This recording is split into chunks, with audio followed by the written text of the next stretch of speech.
Их хэлний мэдлэг.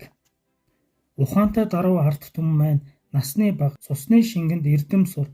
Юуханд сурсан тэр бүхэн эрдэм гэж үр ач нартай үе дамжин зааж сургаж ирсэн нь учиртай юм аа.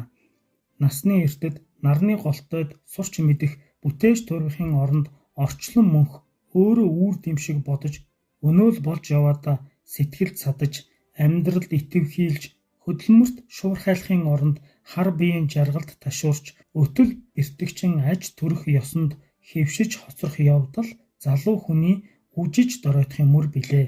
Ийм хүнд орчлон дээр өөрөөс нь өөр юу ч хэрэггүй болно. Тэгээд ч их хэлний мэдлэг гадаад хэлний боловсрал хэрэгцээгүй болно. Юмыг эргцүүлж сэтгэж амьдралыг ургуулж бодох, ирээдүг дүрсэлж илт үзэх оюуны чадамж хомсдож сайн сайхны төлөө тэмцэл ухааны чадал сэтгэлийн тэнхээ ёс суртахууны хатамж мөхөж бүтээх эрдэм чадвар нь үгүйрэхэд хүрнэ. Ийм хүнд хэлний эрдэм, ярианы соёл, харилцааны гоо сайхан гэж ярих юмгүй болно. Энэ нь нэг хүнийг уруудах мөр төдий биш, улс үндэстний хөгжил, ард түмний дэвшилд хортой үзэгдэл билээ. Монгол гэдэг нэгэн нэр ертөнцийн чихнээ дурсгалтай, Монголын төлөө гэдэг санаа бидний зүрхэнд холбоотой. Өсгөөс сурсан үндэсний хэл, мартаж болшгүй соёл, үхтэл орших төрлөх нутаг, салж болшгүй орон гэж нацагдорж бичжээ. Яруу найрагч эх орон төрлөх хэл хоёрыг нэгэн төвшөнд эм зэрэгцүүлж тавьсан нь санамсаргүй юм биш. Эх орондоо хайртай, ард түмнээ хүндэт гэдэг хүн их хэллээ эрхэмлэн дээдлэнэ.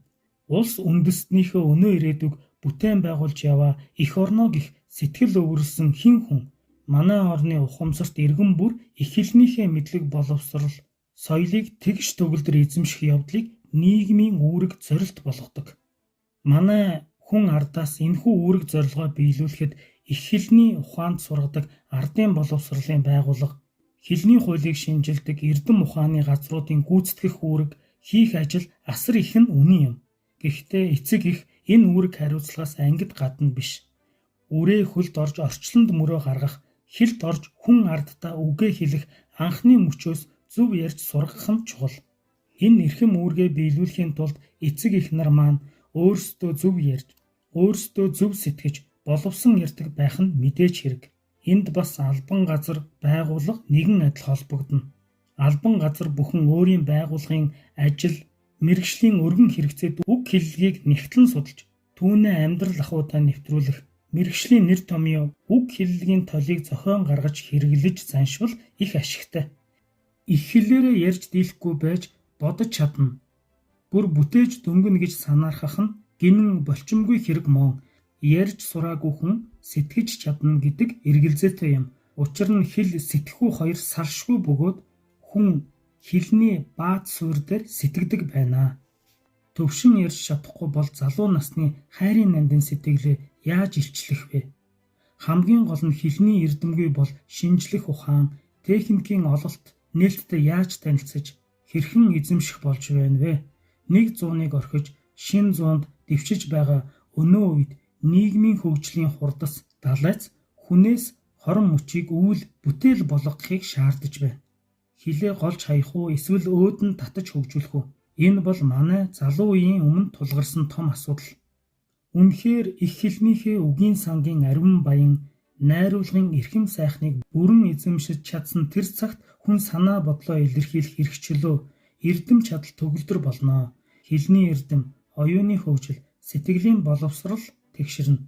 Хэл ярианы соёл нь бодох сэтгэх эрдэм, бүтээх туурвих чадал, ёс суртахууны боловсролын чухал их сурвалж мөн. Их хэлний мэдлэг гадаад хэлийг түргэн сайн сурах бааз суурь болно. Манай залуусаас орчин цагийн соёл, иргэншлийн дээжсээс хүртэж өөрөө ертөнцийн боловсролд давших, улс орноо хүн төрлөختний 90 хөгжилд дэвшүүлэх эрхэм бөгөөд агуу их зорилгоо биелүүлэхэд соёлт түмний хэл чухал нөхцөл сэлбэр болно. Соёлт түмний хэлийг үзэхдээ сэтгэх эрдэм, ярих соёлыг эзэмшиж өөрийгөө хөгжүүлэх, үр шимийг нь хүн арддаа түгээх холын хараатай ажиллавал зохино. Ер нь ухааны эрдэм, сэтгэлийн бэлэг, хэлний соёл бол Оюун бэлэгт хүний үндсэн шинж орчин үеийн залуучуудын ялгарх онцлог билээ.